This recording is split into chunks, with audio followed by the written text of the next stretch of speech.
Po, good morning, good afternoon sa inyong lahat, saan man sulok ng mundo naroroon. Ito po ngayon, gusto ko po mag-craving, maggulay tayong kalabasa. Ayan, lalagyan natin ng isang talong at saka sitaw.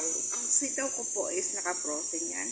Ang sahog ko naman ay ito, alimasag at saka hipon. Nangailangan akong bawang, sibuyas, luya, at saka sili. Ayan po yung asin natin. Bitsin, ayan na po yung coconut milk powder. Ayan na po. So, mas maigi po, palabasin muna natin yung aroma ng ating mga ingrediente para po maglabas muna yung aroma niya kasi ang gagamitin nga natin is not fresh milk. So, ayan, palabas-labasin natin ang aroma niya para mailagay natin na yung ating sahog.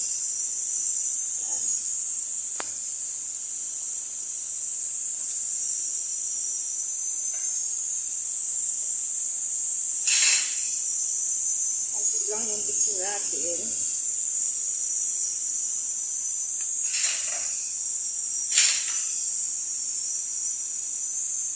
Lagyan na natin ang asin.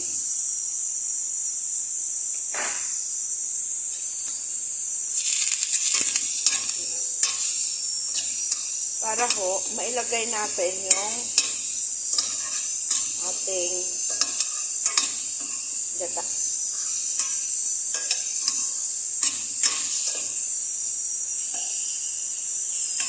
Para pag naipalabas natin yung aroma ng mga ricado or sangkap natin, dagdag lasa, lalong malasa.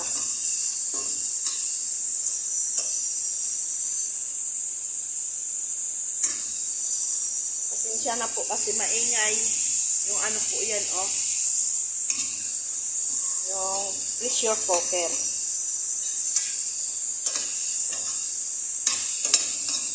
Karne po yan Ako po gusto ko gulay. Habang tayo'y tumatanda, kailangan natin kumain ng mga gulay. Huwag tayo lagi sa karne ng karne. Mahirap na po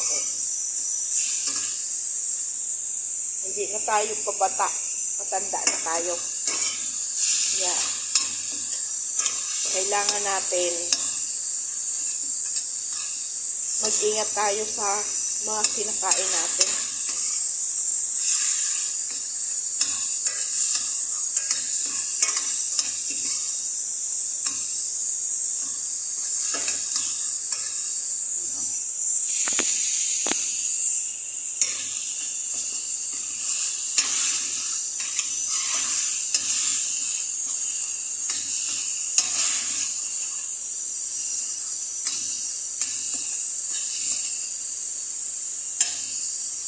Pag medyo lumata na yung sibuyas natin, ilalagay na natin yung gata.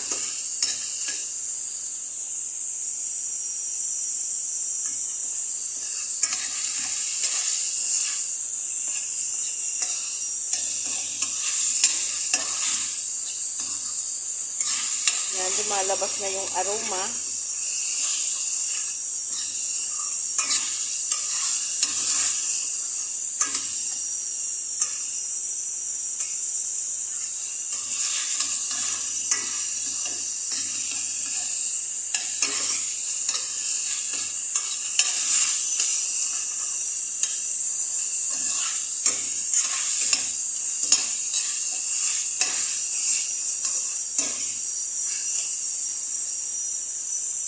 Buhay ngayon, napaka-practical na ang tao. Sa sobrang mga mahal ng pamilihin, ang dami nang nagugutom. Kaya kailangan natin magtanim tayo ng makakain natin para wag tayong bili ng bili. Wag tayo basta magsayang ng pagkain. Kasi ang iba nga po, wala nang kinakain. Ayan. Nahihirapan na sila. Kaya tayo, medyo mag-ano tayo. Tipid-tipid.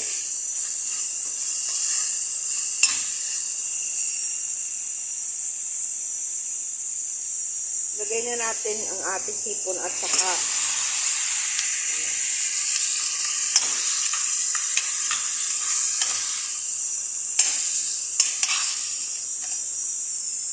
ayan.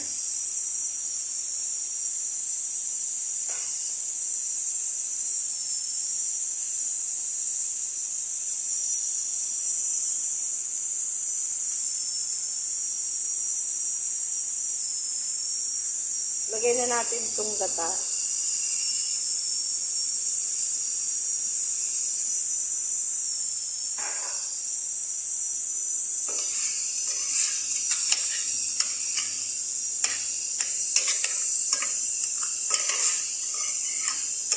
Palami yan.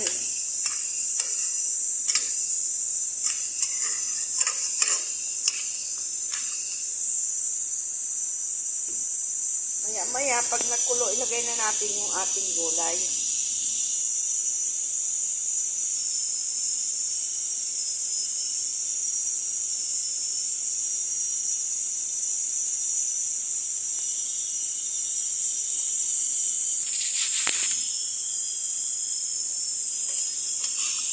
Pag nagkulo siya, ilalagay na natin yung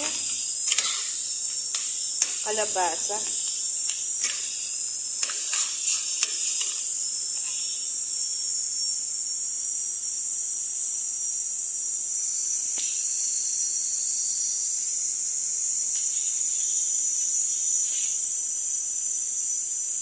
Ano natin kasi para hindi mamuubo-o, parang bumubuo yung gata natin.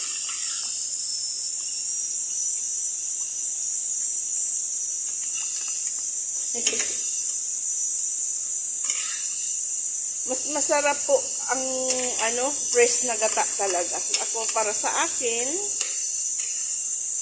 mas gusto ko yung fresh na gata.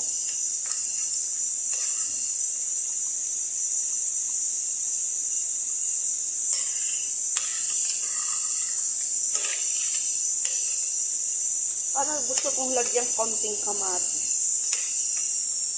Ako mahilig po kaya ako sa kamatis. Kayo po, depende na po yan sa pag ng gulay.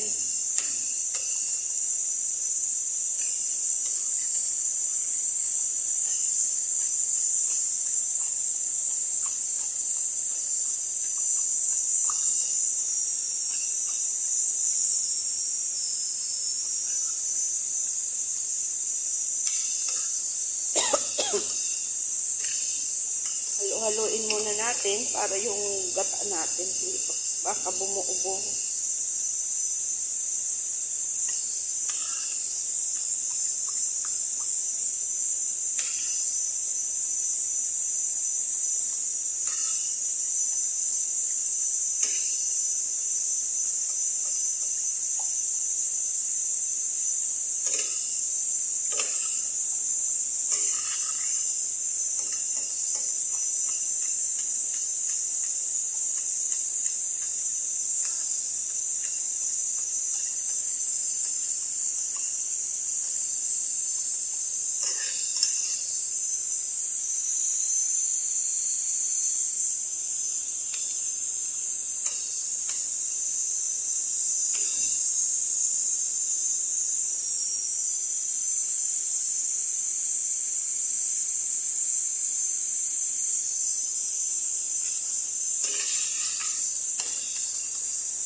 Lord, Panginoon, ganito po rin ba kayo pag nagugulay ng para hindi magbuo-buo, nahalo-halo?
Medyo kumukulo-kulo na po ang ating gata, diba?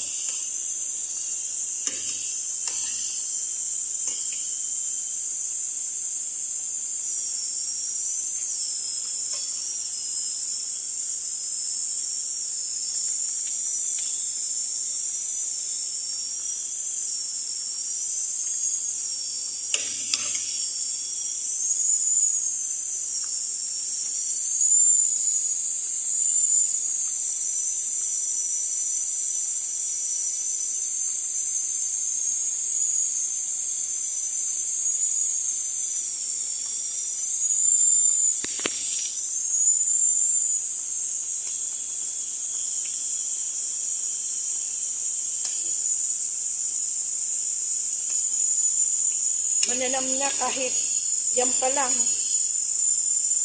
Alibasa, hipon, at alimasag.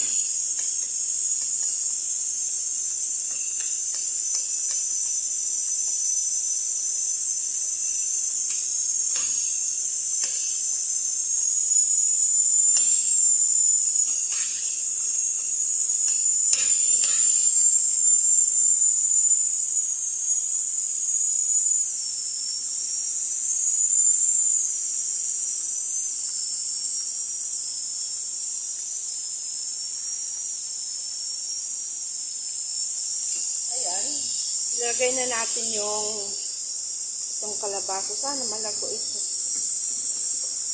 Puno. Ilalagyan pa natin ng sitaw.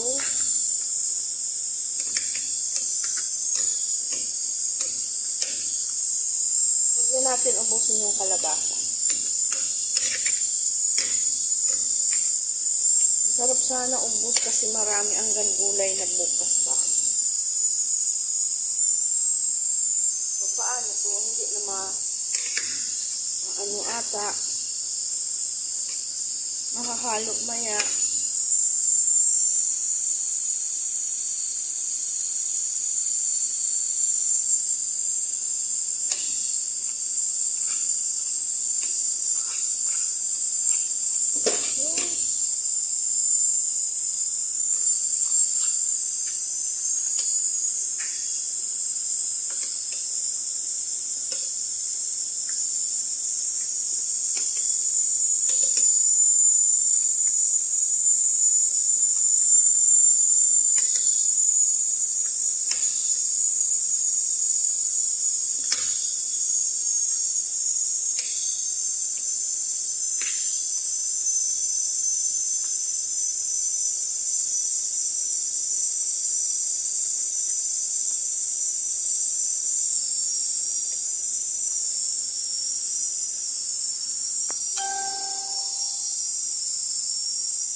Busan na natin yan.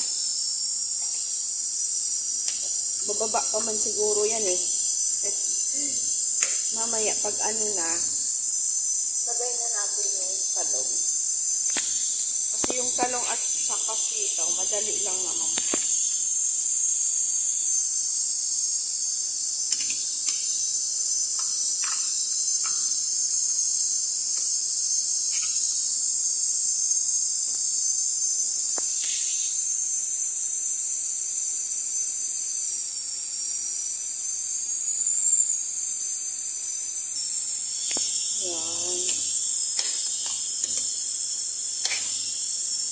Tama ka di, ikutsara na lang ang ipaghalo ko para makagalaw maayos.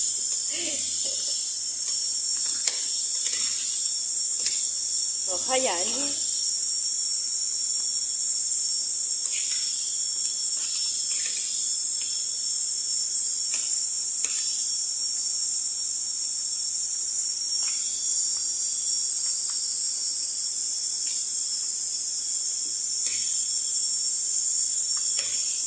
Pwede na rin siguro natin ilagay ang ating sitaw, di ba? Ayan.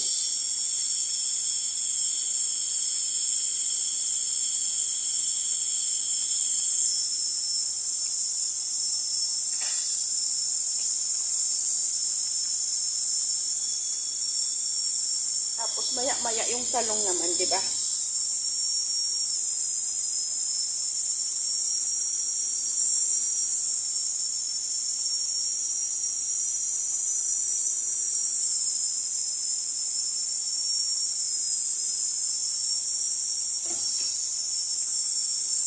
Ibang-iba pa rin po kasi talaga pag ang ulam mo is gulay, pag may gulay. Para sa akin ho, ibang-iba pag may gulay.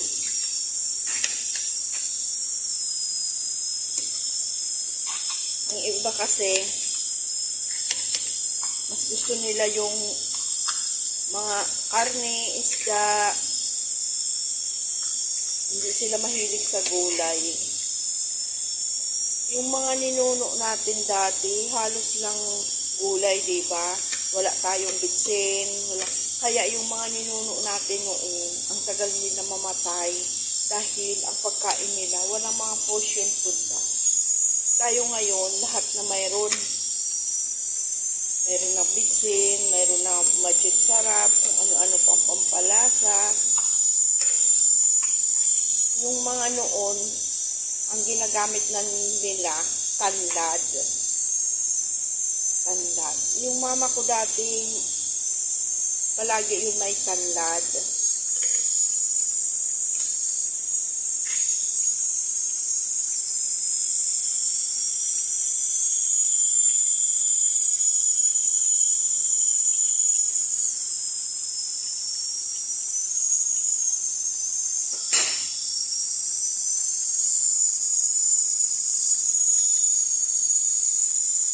Laging nakatandad.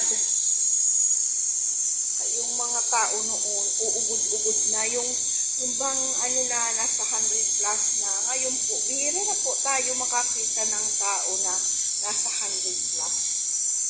Ako po, pangarap ko ganun din. At yung, sana bigyan ako ng Panginoon na mas mahabang buhay para sa mga. At wag na rin akong bigyan ng sakit na kung ano-ano pa kasi po, kawawa naman ang pamilya ko.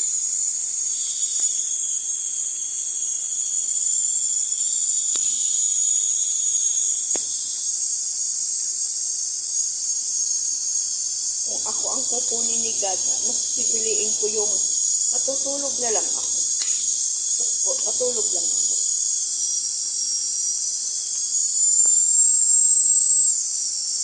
Yun lang ang pangarap ko sa buhay ko para yung mga anak ko hindi na ho mahirapan.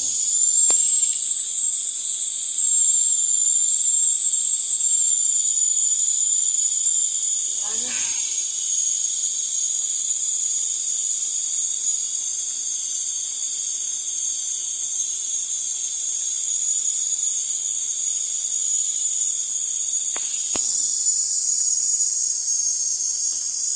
Sarap nito.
sarap no. Ang ganda tingnan oh.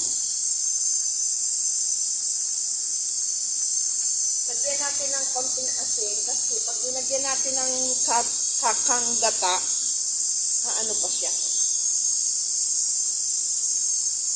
Katang gata.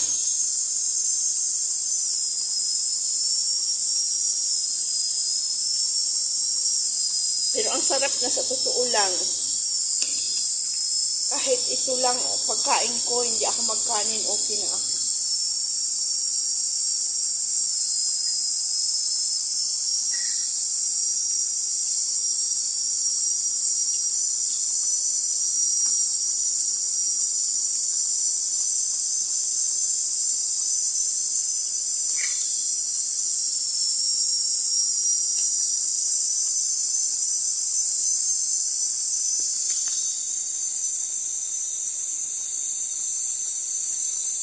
Tama na yung kanin sa akin na yun. Si Maya mag-ano na lang siya, rice sa madjugos na lang. Ano na sa akin yung white rice.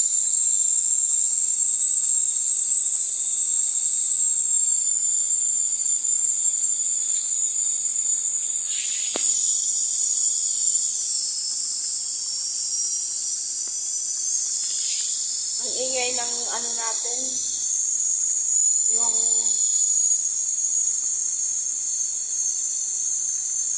ano natin, palambutan.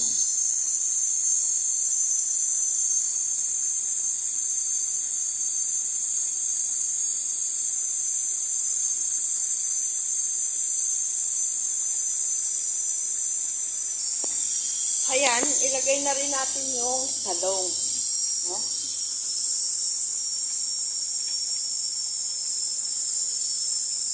Maya-maya, okay na yan. Maya-maya, ilagay na rin natin yung huling gata.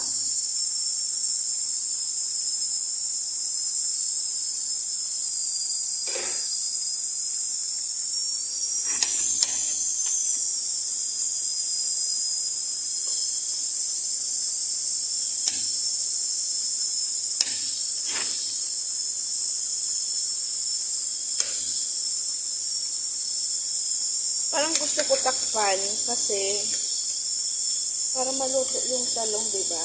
Pero baka matapon naman yung tubig niya.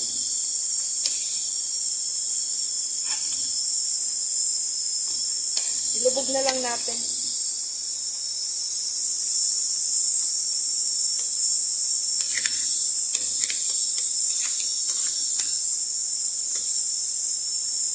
Kasi ayaw ko nang haluin. Ayaw ko madurog yung kalabasa.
Ayan, lagay na natin yung gata.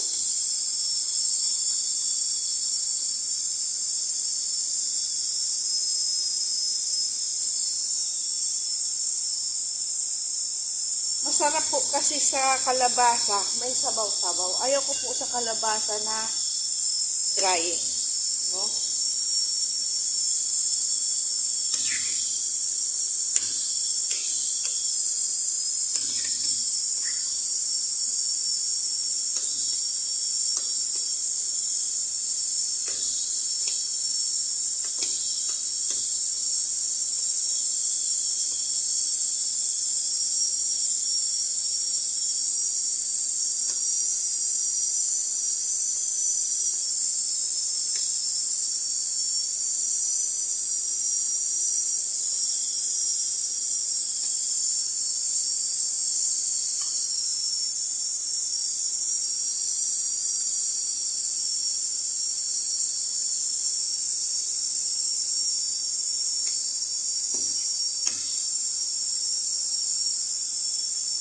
Tikman natin yung sabaw.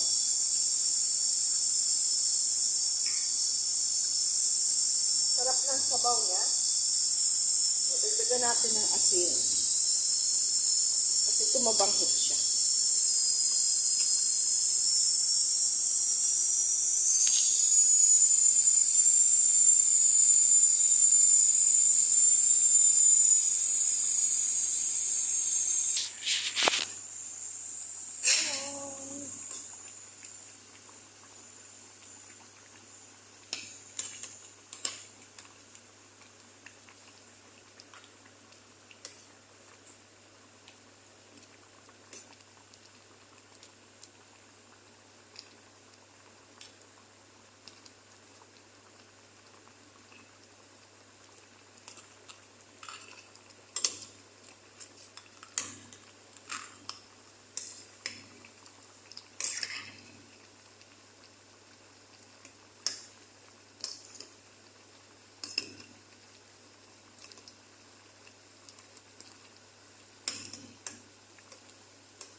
Ang sarap.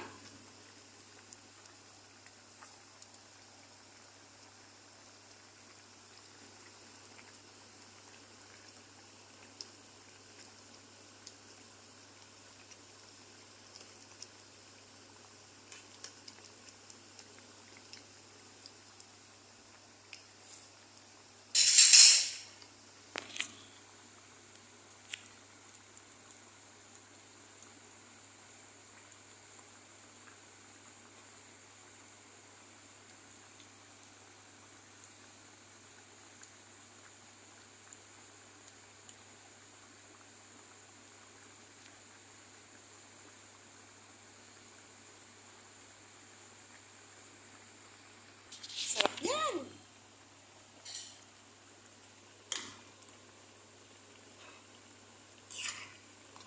Gulay lang, sapat na.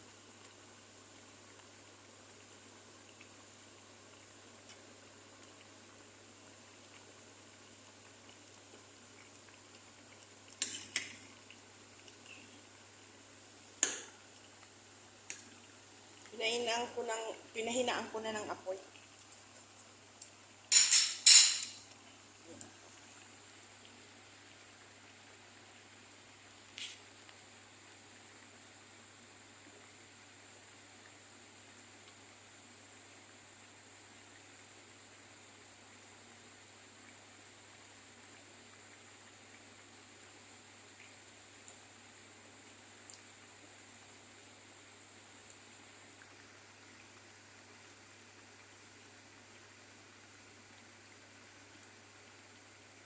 It's already done. Maraming salamat po sa mga walang sawang suporta ninyo sa akin. Nagpapasalamat po ako at lagi po kayong nanonood. Pakiiwan naman po ng bakas para po malaman po kung hanggang saan nakakaabot ang ating videos. Pahila naman po ng YouTube channel ko na umangat-angat po ako na sana ma-monetize ko na po yung watch hour. Yun na lang po ang hinihintay ko, yung watch hour, ma-monetize po ako. Sana po, Lord, panalangin ko po sa inyo at sa mga nakakapanood po ng videos ko. Patulong naman po. Need ko po talaga na sa YouTube, ma-monetize po ako para po makatulong po ako sa mga kapatid ko at sa iba pang higit na nangangailangan at sa pamilya ko. Maraming salamat po sa inyong lahat at sana'y naway pagpalain tayo ng buong may kapal. Huwag tayong papabayaan. Saan man tayong sulok ng mundo naroon, bira lang po tayo. Bira, bira. Goodbye! See you next vlog. Thank you very much for watching. Bye-bye. God bless.